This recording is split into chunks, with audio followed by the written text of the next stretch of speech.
요한계시록 21장.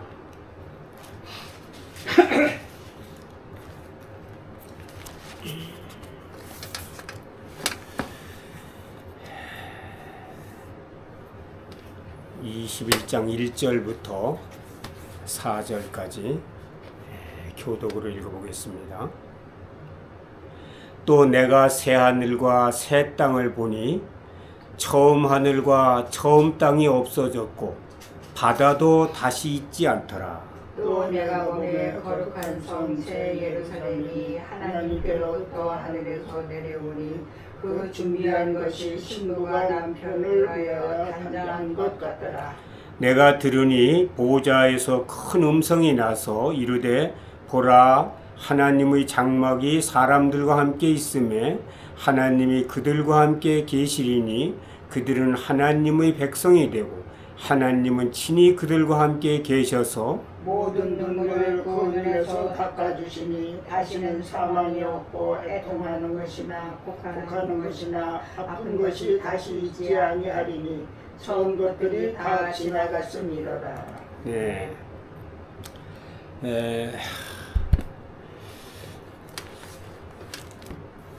이 본문을 배경으로 오늘 생각해 볼 주제는 죽으면 어디로 갈까?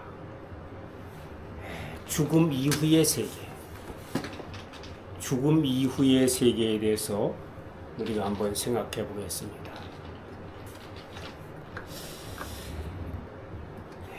이 요한계시록은 진보주의 신학자들, 자유주의 신학자들, 진보주의 신학자들이 별로 좋아하지 않는 책입니다. 신비적이고 예언적이고 그런 책이기 때문에 진보적인 신학자들이 별로 좋아하지 않는 성서예요. 그런데 그런 모든 생각들은 유물론적 과학주의적 입장에서 우리가 공부했기 때문에 그런 생각을 하는 수가 있습니다. 죽으면 어디로 갈까? 죽음 이후의 세계. 내가 이만큼 살았고 내가 교회에서 목사의 직분을 수행했고 또 선교지에 가서 선교사의 직분을 수행했지만 막상 죽음에 관해서 얘기할 때 눈에 보이지 않는 저 세상에 관해서 이야기할 때 우리는 막히게 됩니다. 잘 모른다고 솔직히 말해서 잘 모르죠. 잘 모르면서도 그럼에도 불구하고 우리는 여러분 하나님 잘 믿어야 됩니다. 하나님 잘 믿어서 천국에 가십시오. 그렇게 얘기를 하지요. 그 눈에 보이지 않는 천국, 그 죽음 이후의 세계, 그런 것이 정말 있을까? 설교하는 목회자들도 사실상 그것을 확신하지 못하는 경우가 많습니다.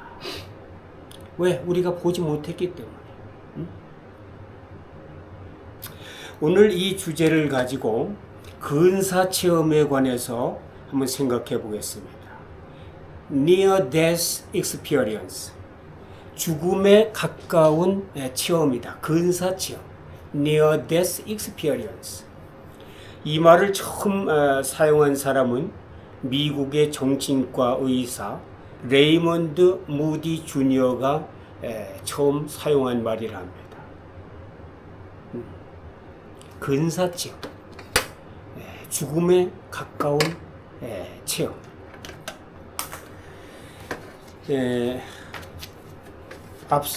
오늘 소개하고 싶은 책은 정헌채 씨가 쓴 우리는 왜 죽음을 두려워할 필요가 없는가. 우리는 왜 죽음을 두려워할 필요가 없는가? 정원채 씨는 신학자도 아니고 목사님도 아니고 의사입니다. 서울대 의대로 의대에서 교수 생활을 하신 아주 훌륭한 유명한 의학 박사이시며 해외 의학 전문 논문지에 수백 편의 논문도 발표한 아주 훌륭하신 의학자이십니다. 그런데 이분이 환자를 치료하다가 느낀 것은 죽음 이후의 세계에 관해서 관심을 갖게 됐습니다. 자기가 치료하는 환자들 중에 그런 체험을 하는 사람들을 보고 처음에는 대수롭지 않게 생각하다가 자기가 과학적인 입장에서 과학을 공부한 의사로서 그런 것을 대수롭지 않게 생각하고 중요하지 않게 생각하다가 자꾸 그런 사건이 주변에서 일어나는 것을 보고 내가 이것을 한번 연구해 봐야 되겠다 해가지고 깊이 있게 연구했습니다. 이분은 1980년 서울대학교 의과대학을 졸업하고 동대학 내과학 소화기학 교수로 재직 중입니다. 위염이나 위궤양 등을 유발하는 헬리코박터 파일로리 연구의 권위자로 대한소화기학회 이사장, 대한헬리코박터 및 상부 위장관 연구학회 회장 등을 역임했습니다. 사람을 살리는 일이 직업인 의사가 죽음에 관심을 갖게 된 것은 2003년경부터다. 부모님과 친척의 죽음을 지켜보면서 내가 죽으면 어떻게 되나 하는 불안감이 엄습했다. 그 무렵 아내가 권해준 엘리자베스 퀴블러 로스의 책을 접하면서 생사에 큰 변화를 겪었다. 책에는 급성 질병이나 사고로 거의 죽음에 이르렀다가 심폐소생술을 받고 다시 살아난 사람들이 전하는 근사체험 사례들이 실려 있었다.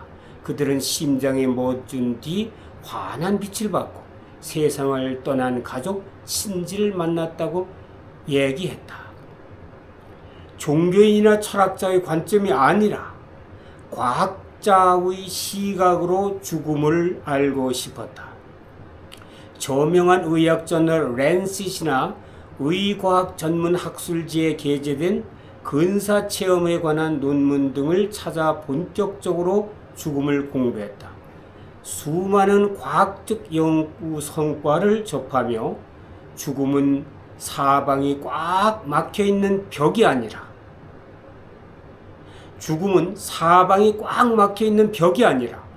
다른 세계로 이동하는 문이라는 걸 확신하게 됐다. 지금 의학 박사가 하는 말입니다. 신학자나 목사가 하는 말이 아니고, 죽음으로써 끝나는 게 아니라는 걸 안다면 자살하는 이들이 크게 줄 것이며, 말기 암 환자 등 죽음을 앞둔 이들도 존재가 소멸한다는 생각해서 오는 불안과 공포를 해소할 수 있을 것이라 여겼다. 의사로서의 임무만큼 중요하게 해야 할 일은 많은 사람이 죽음의 의미를 제대로 직면하고 사유하여 살아있는 순간순간을 충실하게 살다가 존엄한 죽음을 맞이할 수 있도록 이끄는 일이라는 자각에서 2007년부터 대중을 상대로 죽음학 강의를 시작했다. 그래서 지금까지 수백 회의 죽음학 강의를 하셨고, 그리고 결국에는 이 책도 펴내셨습니다. 그러면 이분이 책을 읽어가면서 한번 생각해 보도록 하겠습니다.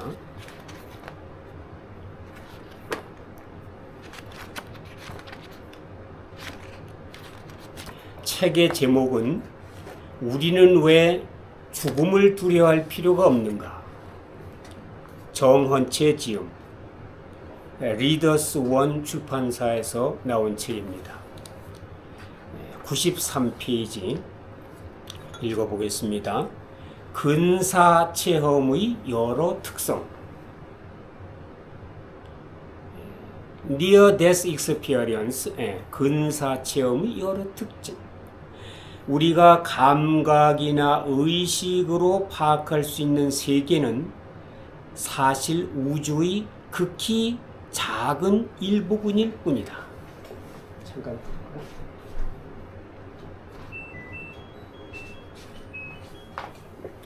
우리가 감각이나 의식으로 파악할 수 있는 세계는 사실 우주의 극히 작은 일부분일 뿐이다.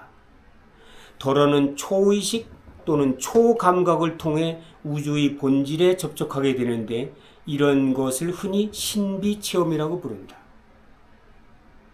근사체험은 일종의 신비체험에 속한다. 다른 말로는 심층 종교체험 혹은 일체지향적 체험이라고 한다.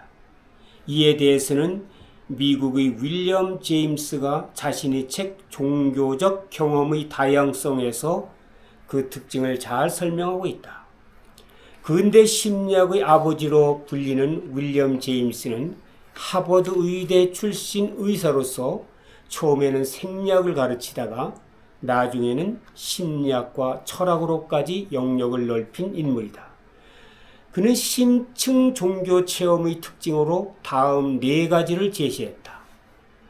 피동성, passivity, 말로 표현하기 어려움, inevitability, 깨달음과 통찰을 얻음, noetic quality, 일시성, transiency. 이를 근사체험에 적용해 보면 정확하게 들어맞는다. 근사체험은 갑작스러운 사고로 심장과 호흡이 멎은 죽음의 상태에서 체험을 하는 것이다. 이를 경험하기 위해 일부러 사고를 당하는 사람은 없기 때문에 비동적인 것이 된다. 또 체험자들은 이구동성으로 자신의 체험을 인간이 사용하는 언어로 표현하는 데 큰 어려움을 느낀다. 이러한 체험을 타인에게 설명하여 이해시키기가 얼마나 어려운지에 대해 서울대학교 종교학과 성혜영 교수는 바나나를 예로 들어 설명한다. 바나나를 한 번도 맛본 적이 없는 사람에게 바나나의 맛에 대해 책 한 권을 써서 설명할 수는 있지만 정작 바나나의 맛은 본인이 스스로 먹어보고 깨닫는 수밖에 없다는 것이다. 또한 일상생활 중에는 알 수 없었던 큰 깨달음을 근사체험을 한 이후에 얻기도 한다. 끝으로 이 체험은 지속되는 것이 아니라 일시적인 것이어서 심장이 멎어 있는 동안에만 겪는다는 점이다. 한편 죽음 체험은 공유하는 공사체험, shared death experience. 공사체험도 죽음과 관련해 중요한 영적인 체험이다. 레이먼드 무디 주니어가 2010년에 펴낸 영원한 일별에는 체험한 본인만의 주관적인 체험인 근사체험과는 다른 같이 있던 다른 사람들도 공유하게 되는 공사체험이 소개되어 있다. 체험을 한 사람에게는 너무나 명백한 것도 체험하지 않은 사람에게는 잘 받아들여지지 않는 경우가 많다. 하지만 공사체험은 함께 체험하기 때문에 깨달음이나 감동을 공유하게 된다. 이 책은 또 헬리코박터균을 처음 발견했을 당시 학계가 보였던 냉담한 반응에 대한 에피소드를 싣고 있는데 이 에피소드가 죽음 이후의 세계에 대해 이야기할 때 사람들이 보이는 반응과 비슷하다는 점에서 인상적이다. 사람의 위장에 세균이 있다는 것이 알려진 지는 불과 30여 년밖에 되지 않았다. 1979년 병리학자 로빈 워런은 위염으로 고생하고 있던 환자의 위점막에서 그때까지 알려지지 않은 세균을 관찰하여 학계에 보고하였지만 냉대를 받았다. 위액은 강산성이므로 균 같은 것은 존재할 수 없다는 것이 당시 학계의 통념이었던 것이다.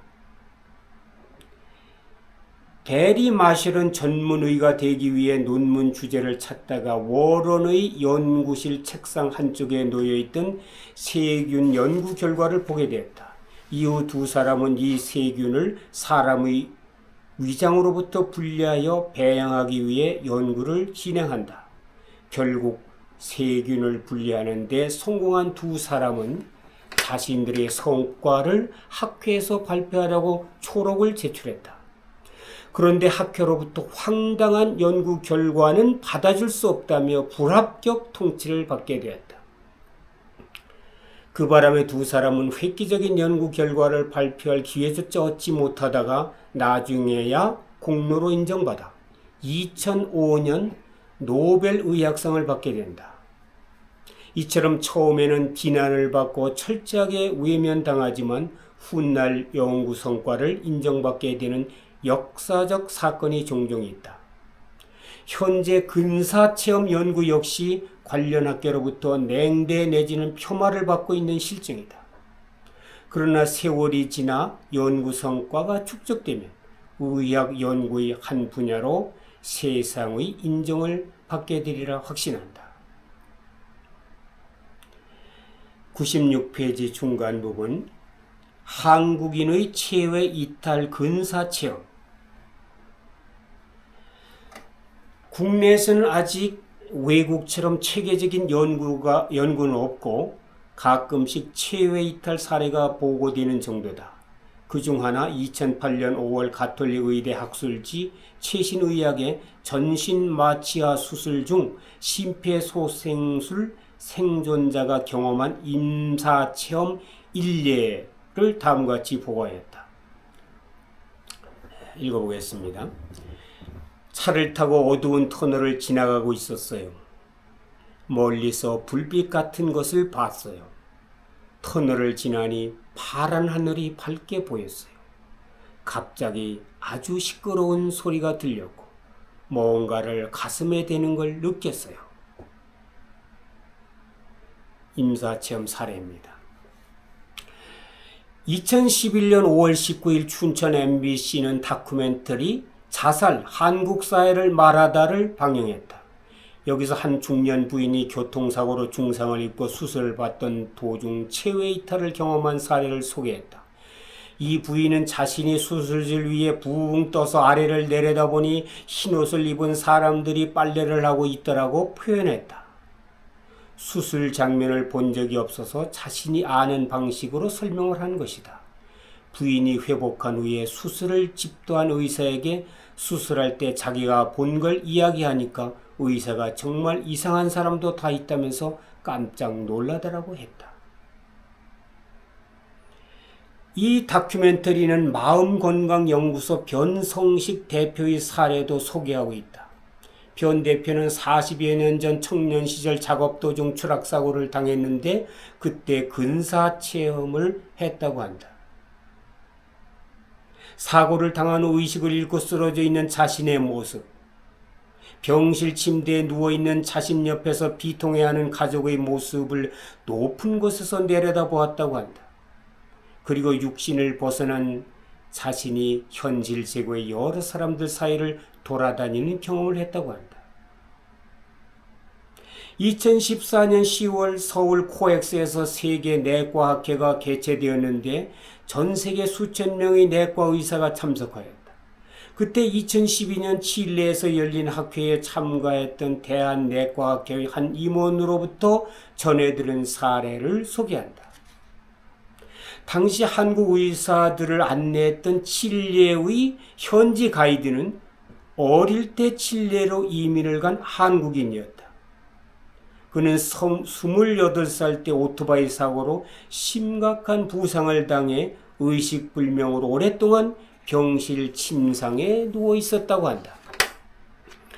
의식불명 상태에서 그는 체외 이탈을 하여 병원 곳곳을 돌아다녔고, 그러다 보니 병원 구석구석에 익숙해졌다. 그래서 한 달 후 퇴원할 무렵에는 병원에 처음 오는 사람에게 병원 곳곳을 안내해 줄 정도가 됐다고 한다. 그 가이드는 다시 깨어난 후 인생관에 큰 변화를 겪게 됐다. 그는 그때의 체험은 결코 잊지 못할 일이지만 함부로 주위에 말했다가는 미친 사람 취급을 받기 때문에 말을 아끼는 편이라며, 고국에서 의사 선생님들이 오신다는 얘기를 듣고 자신의 체험에 대해 의학적 설명을 듣고 싶어 말씀을 드리는 것이라고 말했다고 한다. 이 체험담을 전해들은 필자는 그 가이드에게 체외 이탈을 다룬 여러 권의 책을 보내주었다. 그가 경험한 것은 개인이 겪은 이상한 사례가 아니라 이미 전 세계적으로 수천 내지 수만 명의 사람들이 체험한 근사 체험이라는 것을 알려주고 격려하기 위해서였다. 2001년 랜싯에 게재된 네덜란드 연구 결과에 따르면 근사 체험자들은 자신들이 경험 이후 삶의 변화를 보이는 것으로 나타났다. 즉, 다른 사람에 대한 공감과 이해가 증가하고 일상사에 대한 감사의 마음이 커진다.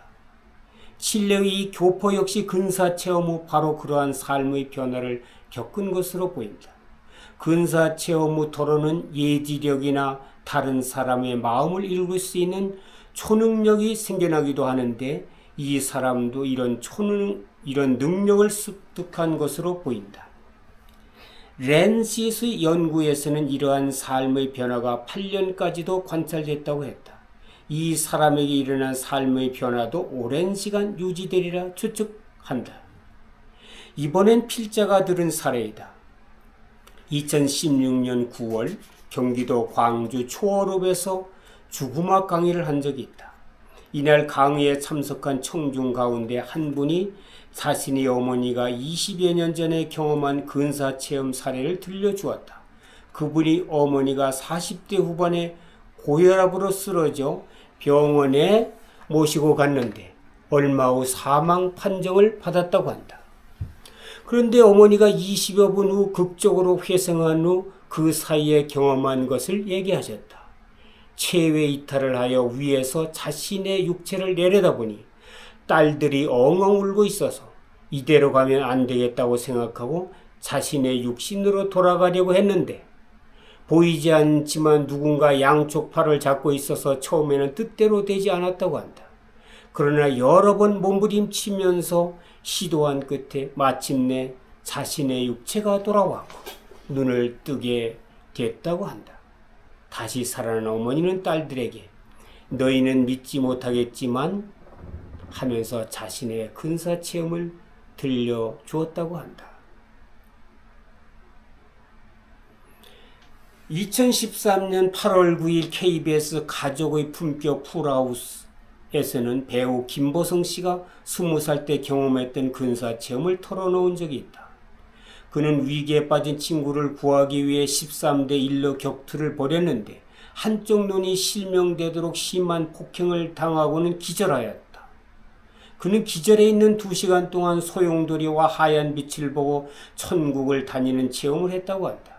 그러면서 삶과 죽음의 경계에서 인생에 대한 깨달음을 얻게 되었는데, 삶의 가장 큰 이유는 무조건적인 사랑이라고 했다. 무조건적인 사랑. 그러나 그의 진지한 고백을 대하는 다른 출연진의 반응은 몹시 냉소적이었다. 그런 얘기는 회식 때나 듣자라고 하거나 회식 자리에서도 그런 말은 하지 말라며 깔깔대고 있었다. 아마 과학적으로 증명되지 않은 경험이라고 생각하고 이런 반응을 보였을 텐데, 마치 우물 밖을 나가서 광대한 바다를 보고 돌아온 개구리가 바다의 존재에 대해서 이야기하자 우물한 개구리들이 박장대소하는 것 같았다. 이 장면은 필자를 안타깝게 했다.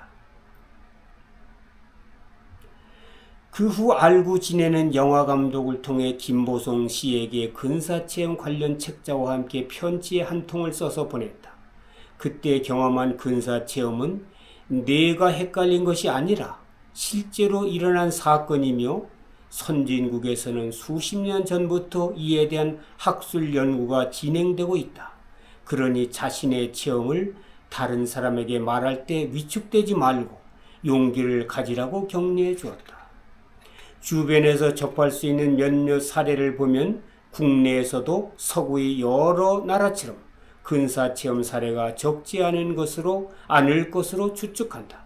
그런데 이런 연구를 본격적으로 하기 어려운 것은 영혼 혹은 영적이라는 용어에 심한 거부감을 갖고 있는 의료계와 과학계의 풍토 때문이다. 그러나 최근 들어 죽음과 관련하여 일어나는 영적인 현상에 관심을 갖고 사례를 모으는 젊은 의학자들이 하나둘씩 늘어나고 있다. 국내에서도 머지않아 이런 주제에 대한 전향적인 연구가 시작되리라 기대한다. 계속해서 102쪽 읽어보겠습니다. 인식의 새로운 지평. 2015년 9월 스코틀랜드 유명한 핀드혼 공동체는 우리는 죽지 않는다. We do not die 라는 워크숍을 개최했다. 여기에는 근사체험이나 다른 영적인 체험을 통해 우리의 의식을 확장하기라는 부제가 붙어 있었다. 포스터에 적힌 내용 가운데 인상적인 문구는 아마도 이번 생은 끝없이 영원한 목걸이에 꿰어진 하나의 완벽한 진주일 것이다 라는 대목이었다. Perhaps this life is just one perfect pearl on an endless and eternal necklace. 우리가 일회성 삶을 살고 소멸해버리는 존재가 아님을 알려주는 문장이라고 하겠다. 우리는 여전히 근사체험이 환각이나 착각이 아닐까? 혹은 과학적으로 증명이 가능할까 등의 질문을 하는 수준에 머물러 있다. 그러는 사이 선진국에서는 근사체험을 활용해 대중의 영성을 진작시키기 위한 운동을 활발하게 진행하고 있다. 2015년 4월 1일자 한국일보에는 영혼의 증거인가 뇌의 오작동인가 임사체험 과학으로 파헤치다 라는 제목의 기사가 실렸다. 이 기사에 인용한 미국 시사 월간지 애틀랜틱은 근사체험에 대해 다음과 같이 적었다. 의학계는 지금까지 4, 5세기는 미신으로 임사체험은 환각으로 치부해왔지만 이제는 더 이상 무시할 수만은 없는 의학적 영역이 됐다. 초능력과 유령 같은 초자연적 현상 중 임사체험이 의학계가 과학적으로 풀어보려고 시도하고 있는 유일한 영역이다. 기사는 근사체험을 두고 그간 뇌가 헷갈리는 오작동이라는 식으로 여겨오던 편견에서 벗어나야 한다고 말한다. 정신의학자 수잔 블랙모어는 임사체험의 중요한 진실은 사람들에게 삶과 죽음에 대한 의미를 다시금 깨닫게 해 삶의 새로운 전환점을 마련해 준다는 데 있다. 21세기의 새로운 심리치료요법으로 정신의학계가 이를 수용할 방법을 찾아야 한다라고 강조했다. 우리 눈에 보이지 않는 세계에 대한 논의는 우리가 사는 3차원보다 차원을 이해하는 것만큼이나 어려운 일일 것이다. 우리가 사는 3차원보다 높은 차원을 이해하는 것만큼이나 어려운 일일 것이다.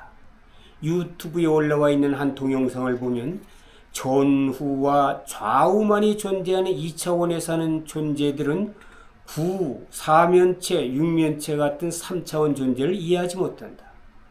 전후 좌우가 전부인 줄 알던 2차원 존재는 어떤 계기로 인해 위와 아래라는 것이 있다는 사실을 깨닫게 된다.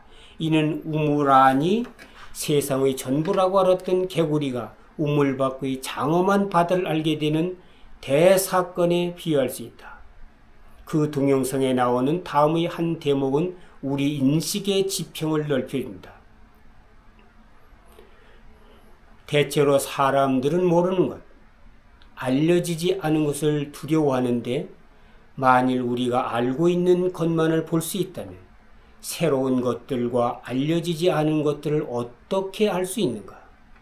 이제까지 전혀 몰랐던 다른 차원을 이해하려면 알려고 하는 용기가 필요하다. 재미있지 않은가? 우리를 가장 두렵게 하는 것이 우리를 가장 가슴 뛰게 만든다는 사실이.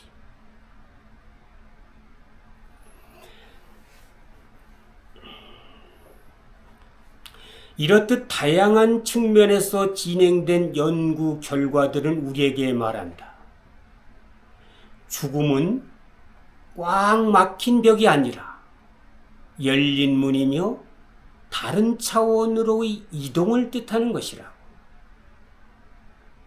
죽음은 꽉 막힌 벽이 아니라 열린 문이며 다른 차원으로의 이동을 뜻하는 것이라고. 15년 전만 해도 필자 역시 근사체험에 대해 관심을 두지도 신뢰하지도 않았다. 그러나 그 후 수많은 객관적인 관찰과 연구 결과를 접하게 되면서 삶과 죽음을 바라보는 시각이 완전히 바뀌었다. 우리의 존재는 죽음으로 끝나는 게 아니다라는 사실을 살아있을 때 조금이라도 더 일찍 깨닫게 된다면 참 다행스러운 일이다. 내게 주어진 시간을 보다 값지게 살아냄으로써 그 자신의 삶뿐만 아니라 주위 사람들에게도 좋은 영향을 미칠 수 있기 때문이다. 이상 104쪽까지 읽어드렸습니다. 그래서 오늘 본문으로 다시 돌아가서 계시록 21장 1절로 4절. 이것은 계시록은 성서의 많은 그 역사서들은 체험한 이야기를 적은 것이기 때문에 사실에 근접한 그러한 이야기들입니다.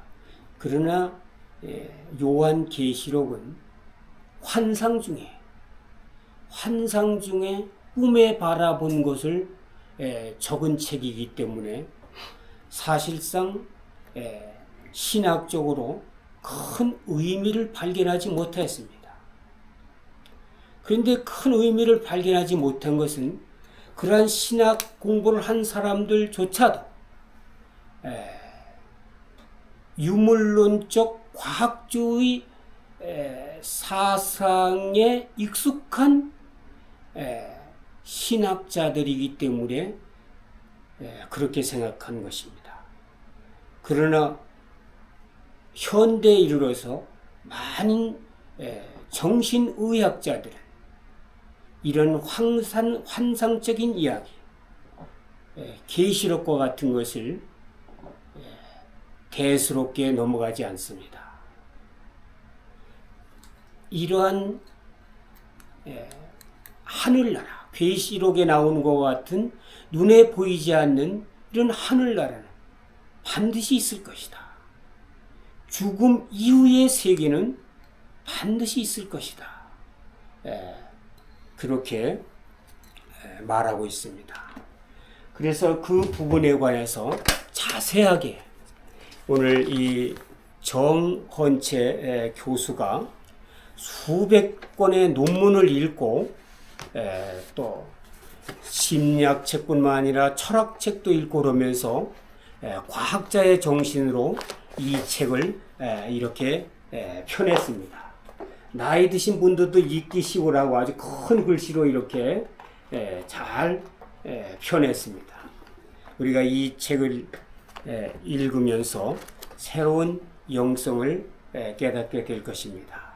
이분은 어떤 그 기독교적인 입장이나 불교적인 입장에서 그런 종교적인 영성을 말하려고 한 것이 아니고 순수한 과학자의 정신으로 우리가 죽으면은 이 영혼이 가는 세상이 있다. 그 세상을 말하고 싶은 것이고, 우리가 죽으면은 이 죽음으로 끝이 나는 것이 아니고 바로 새로운 다른 생명으로 우리가 찾아가는 것이다. 그렇게 말하고 있습니다. 이런 관점에서 우리가 성서를 읽어보면 성서는 참으로 현대과학, 현대의학이 이제서 조금씩 밝혀가기 시작했던 것을 성서는 6,000년 전서부터 그러한 신비의 세상, 사후의 세상을 이야기한 것이 아닌가 하면서 우리가 겸손한 마음으로 영성의 자세를 유지해야 될 것 같습니다. 기도하겠습니다. 하나님의 은혜를 감사합니다. 오늘 또 이제 이렇게 그 무더웠던 여름도 여름 그 기세 등등했던 뜨거운 여름도 한풀 꺾이는 이 즈음에 오늘 변함없이 우리 목사님 댁에 모여서 예배를 드릴 수 있도록 인도하여 주셨사오니 감사합니다. 아멘. 나의 간절한 기대와 소망을 따라 아무 일에든지 부끄러워하지 아니하고 지금도 전과 같이 온전히 담대하여 살든지 죽든지 내 몸에서 그리스도가 존귀하게 되게 하려 하노니 이는 내게 사는 것이 그리스도니 죽는 것도 유익함이니라 사도 바울이 고백했습니다. 또한 내가 사나 죽으나 주의 것이로다. 살든지 죽든지 그리스도가 내 몸에서 존귀 여김을 바란다고 말씀했습니다. 오늘 귀한 말씀을 통해서 우리들이 정말로 인간에 있어서 가장 중요한 문제인 삶과 죽음의 문제, 이것이 인간에게 있어서 근본적인 문제임에도 불구하고 많은 사람들이 또는 신앙인이라고 하는 사람조차도 정말로 이 근본적인 문제에 대해서 관심을 기울이지 아니하고 그저 하루하루 무엇을 먹을까? 무엇을 마실까? 어떻게 하면 내 욕망을 채울까? 그러한 이기적인 생각으로 말미암아서 가정에도 화목이 사라지고 이 사회, 우리 국가도 분열이 되고 이 국가에도 남과 북이 분열이 되고 남한 사이에서도 갈기갈기 분열되어지는 이런 아수라장이 되는 사회를 우리들이 살아가고 있습니다. 이러한 때에 우리들에게 믿음을 주시고 사랑을 주셔서 정신 차려서 정말로 우리가 어느 때 우리 앞에 죽음이 다가온다 할지라도 기쁨으로 맞이할 수 있는 믿음을 허락하여 주시옵기를 원하옵나이다. 아멘. 정말로 죽음 앞에서 온전한 삶을 살고자 할진대 정말로 빛된 그런 경험을 하고자 할진대 우리들의 지금부터의 하루하루의 삶이 깨끗하고 바르고 믿음에 있어서 진정한 의의 삶을 살 때에 죽음에 이르렀을 때 우리가 두려워하지 않냐고 강하고 담대하게 죽음을 맞이할 수 있게 되리라고 믿습니다. 아멘. 우리들이 죽음이라고 하는 문제는 우리들은 많은 하루에도 몇 번씩 텔레비를 통해서 사람이 죽어가는 것을 경험하고 목도합니다. 또 우리 주위에 많은 친지들 가운데서도 죽어가는 사람들을 봅니다. 우리들은 죽음이 우리와는 아무 관계가 없고 저 멀리 떨어져 있는 것으로만 생각하고 살지만은 우리들에게 진정 경건한 믿음을 주시고 깨달음을 주셔서 죽음이라고 하는 것은 언제 어느 때 우리들이 생각지도 못할 때 임할 수 있는 것이라고 하는 그런 사실을 새삼 깨닫고 항상 죽음에 준비할 수 있는 우리 삶이 되게 하여 주시옵소서. 이 시간에 또한 귀한 물질을 봉헌합니다. 이 물질 귀하게 쓰여질 수 있도록 인도하시고 우리들이 정말로 우리들에게 주신 생명, 우리들의 주어진 모든 것들이 감사요 은총인데 그 감사를 우리가 새삼 깨닫지 못하고 그저 타성에 젖어서 살아가고 있지는 않는지 우리들의 믿음을 되살펴 보게 하시고 우리들의 온몸을 주님께 드리는 삶을 살게 하여 주시옵소서. 아멘. 예수님의 이름으로 기도드리옵나이다. 아멘. 감사하겠습니다. 네.